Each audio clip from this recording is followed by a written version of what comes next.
अभिमन्यु केवल 16 वर्ष का था, लेकिन उसके साहस और युद्ध कौशल ने उसे अमर बना दिया।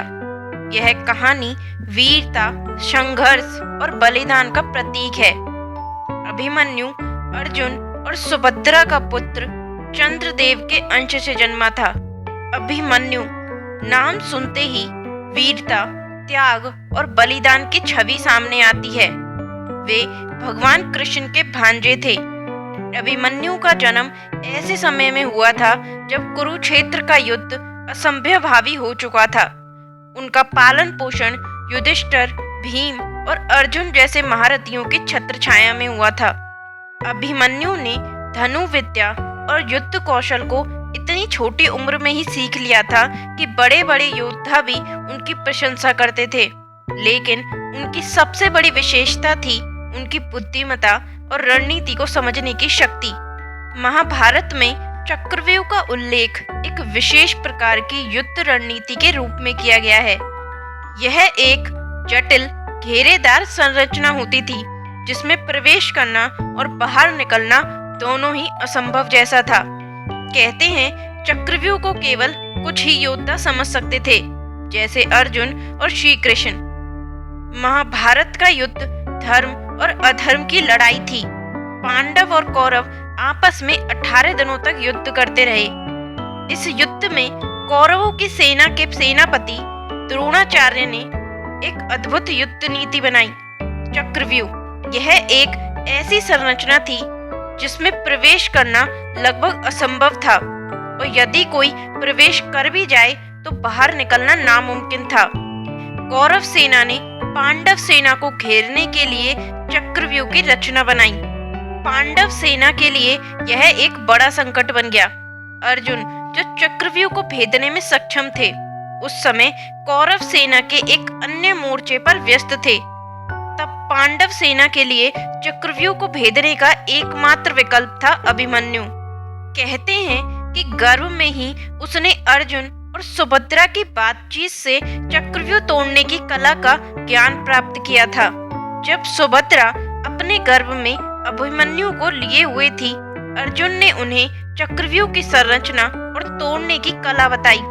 लेकिन दुर्भाग्यवश जब अर्जुन चक्रव्यूह से बाहर निकलने का तरीका समझा रहे थे, तब सुभद्रा सो गईं और यह ज्ञान अधूरा रह गया। इसलिए अभिमन्यु केवल चक्रव्यूह में प्रवेश करने का ही ज्ञान सीख सका, बाहर निकलने का नहीं।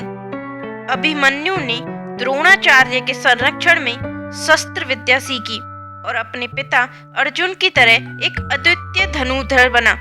बचपन से ही उसमें अपने पिता की वीरता और कर्तव्य निष्ठा के गुण दिखाई देने लगे थे। अब समय आता है कुरुक्षेत्र के युद्ध का।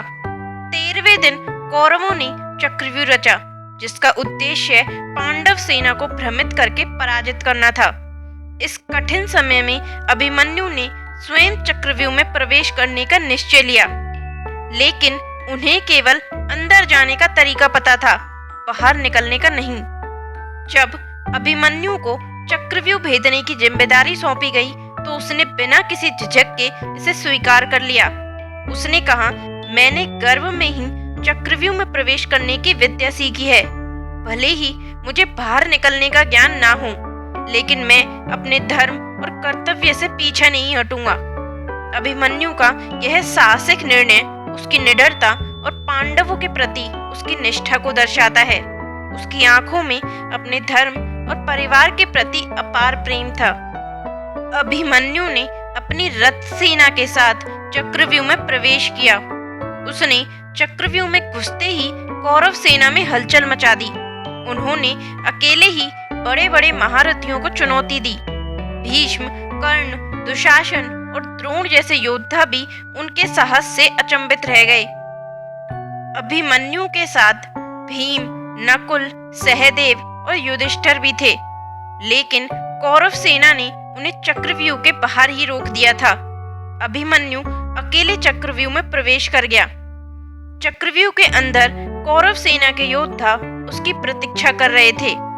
दुशासन, कर्ण, अश्वत्थामा, जयद्रथ और स्वयं द्रोणाचार्य ने मिलकर उसे घेर लिया, लेकिन अभिमन्यु ने अद्भुत वीरता का प्रदर्शन किया। उसने अकेले ही सैकड़ों सैनिकों को पराजित कर दिया। उनकी वीरता देखकर पांडव सेना उत्साहित हो गई और कौरव भयभीत। लेकिन जब चक्रव्यूह का अंतिम घेरा आया तो कौरवों ने धर्म और नीति को छोड़कर छल का सहारा लिया। युद्ध के नियमों के अनुसार 7 महारथियों ने मिलकर अभिमन्यु को घेर लिया। अभिमन्यु ने आखिरी क्षण तक लड़ाई लड़ी, लेकिन उनके पास हथियार समाप्त हो गए।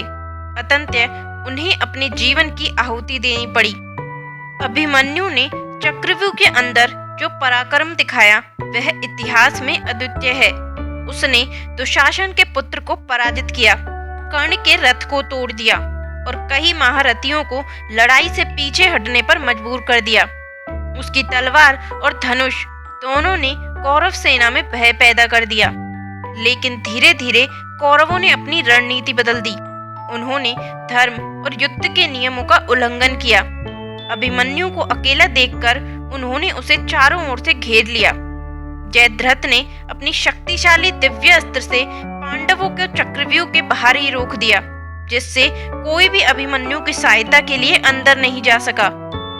अभिमन्यु ने अपने जीवन के अंतिम क्षण तक लड़ाई लड़ी। उसके पास अब ना तो धनुष था ना ही तलवार, लेकिन उसने अपने रथ का पहिया उठाकर दुश्मनों का सामना किया। यह दृश्य अत्यंत प्रेरणादायक और मार्मिक था।